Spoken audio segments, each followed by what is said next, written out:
This is like a totally new thing. This is basically like a 20 to 30 minute meal. You want it to like dance a little. Oh, but look, you see it's super crispy. Yeah.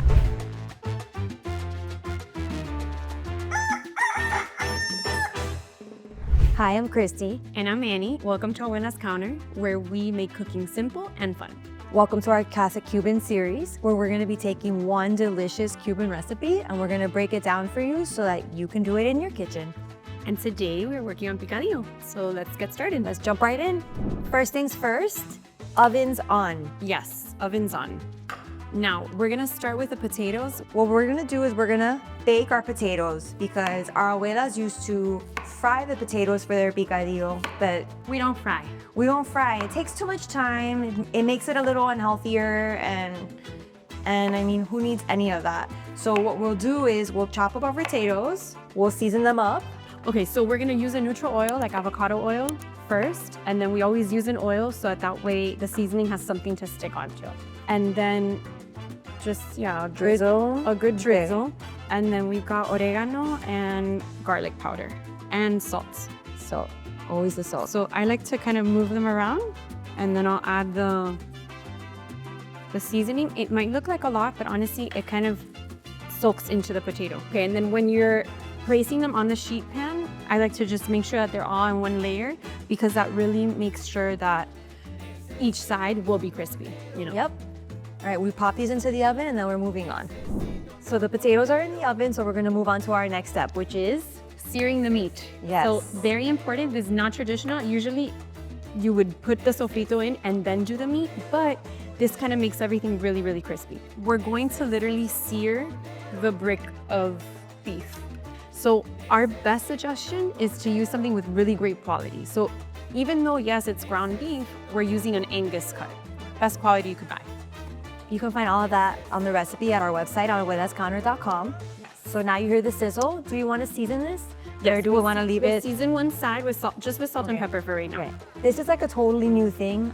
Before Annie, I never ever did this. I would have just jumped straight into the sofrito, but it does make a big difference because it makes your sofrito like meat. I don't know. It just brings in a little layer of A lot more flavor. flavor. And then once we flip it, we'll season that side as well. Okay. So we're always thinking of seasoning little by little. Okay, so it's been sizzling, and most importantly, you can see that kind of it's getting a little bit gray brown on the sides. That's when you know it's ready to flip. So we'll flip it over. Don't worry, it's not like a pancake. Doesn't have to be perfect. Oh, but look, you see it's super crispy. Yeah, got really nice color. We're gonna do the same thing on the other side. Okay. We don't want to cook it through, right? No. We don't want to cook it through because we want to make sure that it's gonna stay moist. Just a little boop, boop. Perfect. And pepper. I like to. Perfect. All right. Okay, so we seared it on both sides. It got really nice color. It's sticking to the bottom, which actually that's what you want. Because then think about like the yummy little bits of it into your sofrito. And then we're just gonna set it aside. You do not want to clean the pan, and immediately we'll start off with the onions. Onions. Oh, it smells so good. It's crazy. It already is like yum. Okay, so we'll add the oil, and then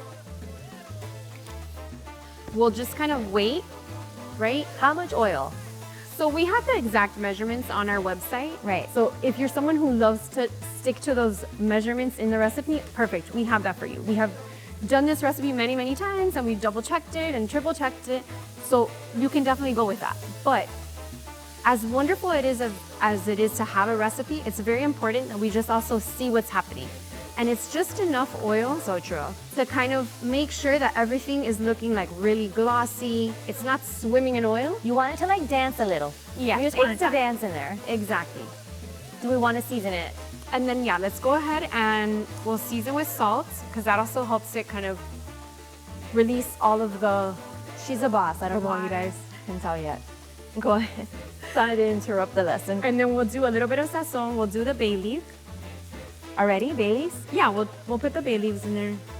And we'll do a little bit of sazon.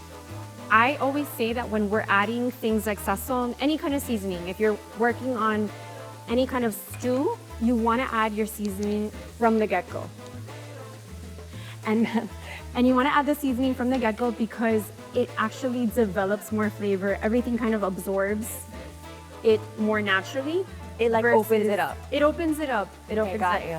As soon as you see that they're getting really nice and soft and you're thinking to yourself, I could eat it like this, then we're ready to add the peppers. All right, peppers. Let's talk about peppers for a second. What kind of peppers are we using for our picadillo?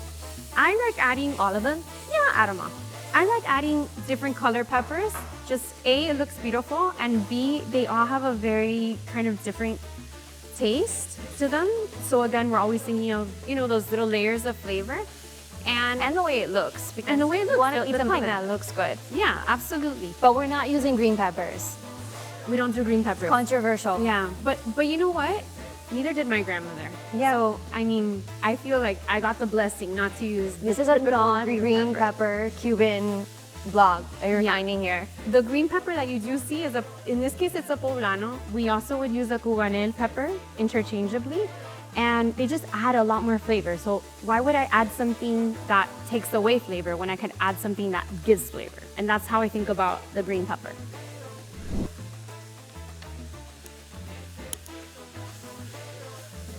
So everything is, again, looking softer, kind of cooked, not completely cooked through and bland, but it's cooked.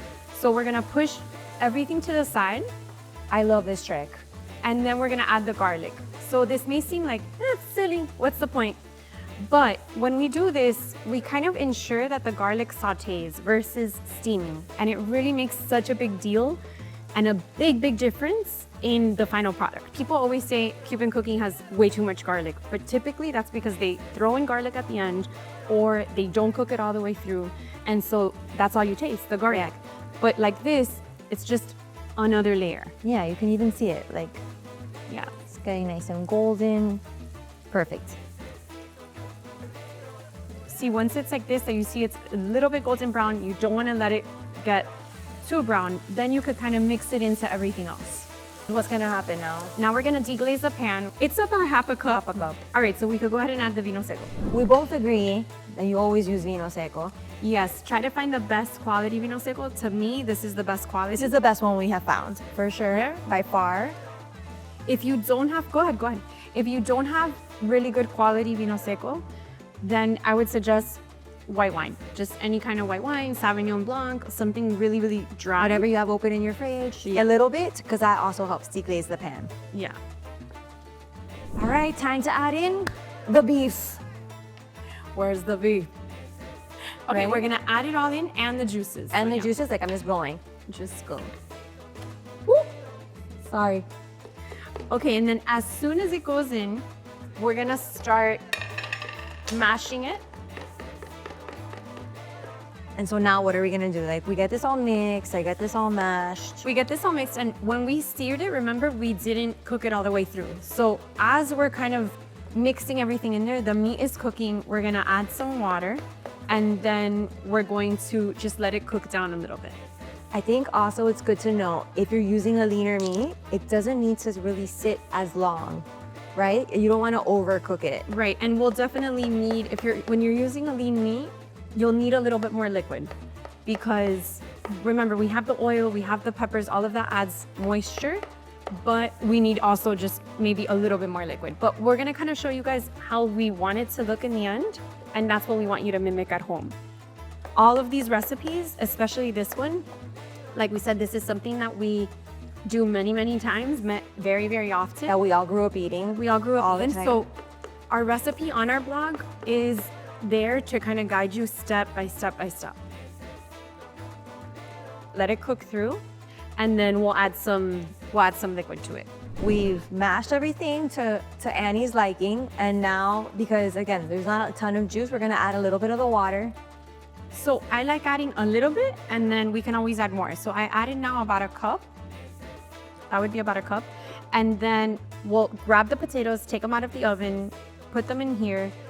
And then again, we're just letting it kind of cook. If you wanted to at this point, you could cover it, but you don't need to. I like covering it once I add the potatoes. Yeah. So everything steams up together. And also the potatoes are gonna take some of that juice. They're gonna like absorb some of it, so keep that in. So let me grab the potatoes. All right.